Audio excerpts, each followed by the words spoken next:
Hello and welcome to my channel. Friends, हम अक्सर surprise होते हैं कि जो सोलर सिस्टम के जितने भी प्लैनेट्स हैं सब में रिंग्स नहीं पाए जाते हैं।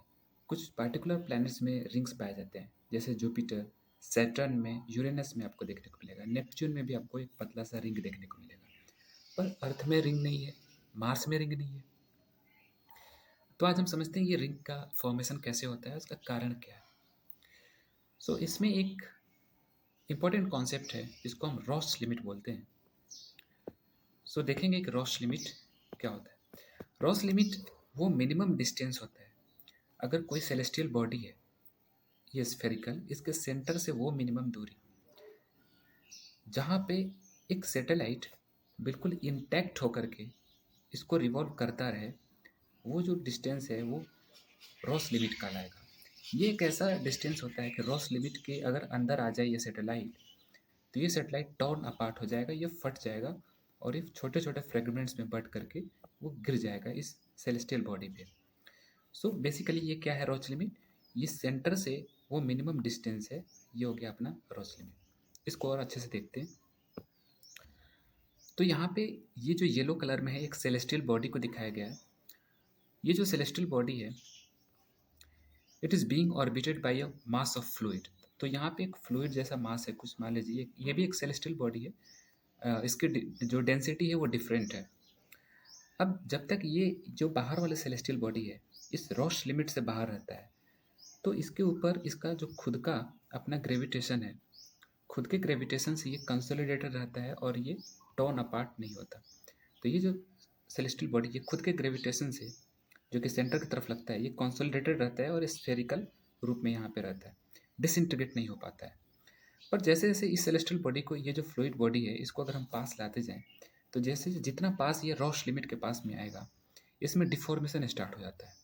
डिफॉर्मेशन स्टार्ट इसलिए होता है क्योंकि यहाँ पे जो बड़ी वाली सेलेस्टियल बॉडी है, इसका जो टाइडल फोर्स है, इसका जो टाइडल फोर्स है, इसके जो आगे वाला जो भाग है उसके ऊपर टाइडल फोर्स अधिक लग रहा है, तो इस वजह से ये खिंच जाता है और इसमें डिफॉर्मेशन स्टार्ट होता है।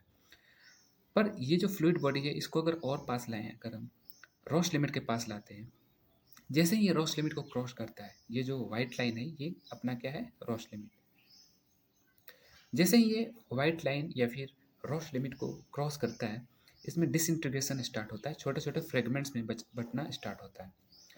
अब जैसे ही छोटे छोटे फ्रेगमेंट्स में बटना स्टार्ट होता है, तो जो फ्रेगमेंट्स इस रॉस लिमिट के अंदर होते हैं उनका स्पीड, उनका ऑर्बिटल स्पीड अधिक होता है। एज यू नो, जैसे कि हमें पता है कि जो ऑर्बिटल स्पीड होता है उसका इक्वेशन कुछ इस तरीके से होता है, root G M, capital G capital M by R.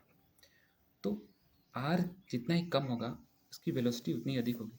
तो जो फ्रेगमेंट्स रॉस लिमिट के अंदर होते हैं वो ज़्यादा स्पीड से ऑर्बिटल वेलोसिटी अचीव करते हैं, और जो बाहर होते हैं वो थोड़े से कम वेलोसिटी से चलते हैं। तो इनमें एक वेलोसिटी डिफरेंस आने की वजह से ये एक अलग रिंग में सज जाता है और ये एक अलग रिंग में अरेंज हो जाता है।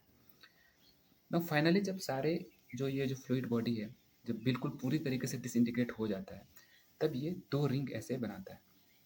तो इस तरीके से हम देखते हैं कि रॉस लिमिट क्रॉस करते करते ये जो बॉडी था, सेलेस्टियल बॉडी यहाँ पे जो था, जो फ्लूइड बॉडी था, वो पूरी पूरी तरीके से डिसइंटीग्रेट हो चुका है। तो इस तरीके से रॉस लिमिट, इस बड़े वाले सेलेस्टियल बॉडी के लिए रॉस लिमिट क्या होगा, इसके सेंटर से वो मिनिमम दूरी जिसके अंदर कोई भी सेटेलाइट फ्रेगमेंट्स में टूट जाता है, वो खुद की अपने ग्रेविटी खो देता है और वो कंसोलिडेट नहीं रख पाता है, वो रॉस लिमिट हो गया। नाउ अब यहाँ पे आप जो पिक्चर यहाँ पे देख रहे हैं, ये पिक्चर लिया गया है हबल टेलीस्कोप से, गैलीलियो स्पेसक्राफ्ट पे। ये जुपिटर के पास में एक कॉमेट आया था जिसका नाम था शूमेकर। तो ये जो कॉमेट जैसे ही जुपिटर के रॉस लिमिट के अंदर आया, तो ये कॉमेट फ्रेगमेंट्स में टूट गया था। तो उसका पिक्चर यहाँ पे दिया गया है, आप देख सकते हो ये कैसे कोई सेलेस्टियल बॉडी फ्रेगमेंट्स में टूट जाती है after crossing Ross limit. Now अब देखिए, ये जो डिस्टेंस की जो चर्चा हम लोग कर रहे हैं कि कोई भी सेलेस्टियल बॉडी है उसका रॉस लिमिट कहाँ होगा, तो क्या अर्थ का भी कोई रॉस लिमिट है? बिल्कुल, अर्थ का भी रॉस लिमिट है। कोई भी सेलेस्टियल बॉडी है उसके किसी खास सैटेलाइट के लिए एक रॉस लिमिट होता है। तो उसके लिए एक इक्वेशन दिया जाता है कि यहाँ पे अगर कोई सेलेस्टियल बॉडी है तो इस सेलेस्टियल बॉडी के जो सेंटर से अगर हम देखें तो वो डिस्टेंस, सेंटर से वो डिस्टेंस जहाँ पे ये सेटेलाइट फ्रेगमेंट में पड़ जाता है वो रॉस लिमिट हुआ। अब ये जो डिस्टेंस है, मान लीजिए यहाँ पे एक इसका सेटेलाइट है,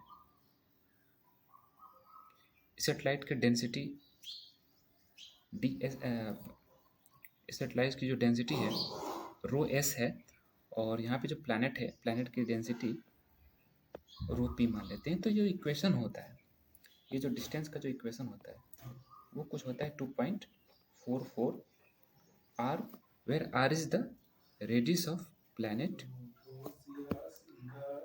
cubic root of rho planet, cubic root of rho planet divided by rho satellite. मतलब डेंसिटी का जो रेशियो होता है उसका क्यूबिक रूट हम निकालते हैं। ये इक्वेशन कुछ ऐसे दिया जाता है ना। अगर हम अर्थ के लिए यहाँ पे डेंसिटी पुट करें और मून, पार्टिकुलरली अगर मून की अगर मैं बात करूँ, मून की डेंसिटी अगर यहाँ पे पुट करें तो मून के लिए रॉस लिमिट क्या होगा वो हमारे यहाँ से कुछ कैलकुलेट होता है। तो ये आपका वही अराउंड आता है, ये करीब करीब जो है आपका 18,400 किलोमीटर के आसपास आता है। अब ये जो 18,400 किलोमीटर है ये टोटल डी है, लाइक ये टोटल डी है। इसमें से हमको ये डिस्टेंस पता करना है। तो अगर इसमें से अगर रेडियस माइनस करा जाए, रेडियस अगर इसमें से माइनस करा जाए तो यहाँ से लेकर के ये अर्थ के सरफेस से रॉस लिमिट का जो डिस्टेंस है वो निकल जाएगा। तो अगर इसमें से हम करीब करीब माइनस करें, अगर जो रेडियस है अर्थ का 6371 kilometre, so after factoring in this radius we get 12,000 kilometre के आसपास, 12,000 किलोमीटर के आसपास हमारा आता है क्या, अर्थ के सरफेस से रॉस लिमिट की डिस्टेंस। ना अब इसका कंक्लूजन ये हुआ कि अर्थ के सरफेस से 12,000 किलोमीटर, अर्थ के सरफेस से 12,000 किलोमीटर के डिस्टेंस पे अगर कोई मून को लेकर के आए तो ये मून भी डिसइंटीग्रेट हो जाएगा और ये एक रिंग में खुद को डिसइंटीग्रेट होकर जितने भी पार्टिकल्स होंगे वो खुद को एक रिंग में सजा लेंगे, राइट। नाउ अब सवाल हमारे मन में ये भी आता है कि इतने सारे प्लैनेट्स हैं, जुपिटर, सैटर्न, सबके पास अपना रिंग है, तो अर्थ के पास अपना रिंग क्यों नहीं है। तो देखिए एक्चुअली माना जाता है कि अर्थ के पास भी अपना रिंग कभी हुआ करता था। इसको पास्ट रिंग हाइपोथेसिस बोलते हैं।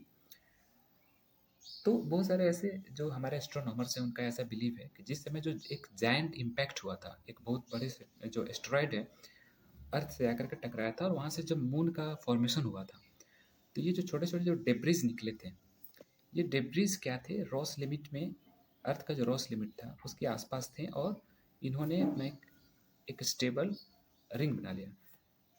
ना ये जो रिंग है ये करीब मिलियंस ऑफ ईयर्स तक ये रिंग वहाँ पे स्टेबल बना रहा, बट ओवर द टाइम ये रिंग डिसअपियर हो गया ना। अब सवाल है कि ये जो अर्थ के आसपास ये जो रिंग बन गया था, जो डेब्रिज थे, वो डिसअपियर क्यों हो गया ना। इसके पीछे का रीज़न ये है कि as compare to other planets in the solar system, earth's atmosphere has very high viscosity. Viscosity मतलब आप बोल सकते हो फ्रिक्शन। कोई भी फ्लूइड बॉडी जब फ्रिक्शन लगाती है उसको हम बोलते हैं विस्कोसिटी। ना तो अर्थ का जो एटमॉस्फेयर, उसकी विस्कोसिटी, उसकी उसमें फ्रिक्शन यदि अधिक होने की वजह से शुरू में ये तो सारे रिवॉल्व कर रहे थे, बट ओवर द टाइम इनका जो मोशन था उसमें एक रेसिस्टेंस पैदा हुआ और उसके वजह से ये स्लो डाउन हो गए। स्लो डाउन हो गए तो धीरे धीरे ये स्पाइरल करके ऐसे पृथ्वी के जो सरफेस है उस पर आके गिर गए। तो ये बहुत लंबे समय तक अर्थ का जो रिंग है वो खुद को सस्टेन नहीं कर पाया। तो यही वजह है कि अर्थ का जो रिंग है वो पहले था लेकिन अभी नहीं है, right. So that's it for today's discussion. और इंटरेस्टिंग टॉपिक के साथ हम फिर मिलेंगे आगे, तब तक के लिए धन्यवाद।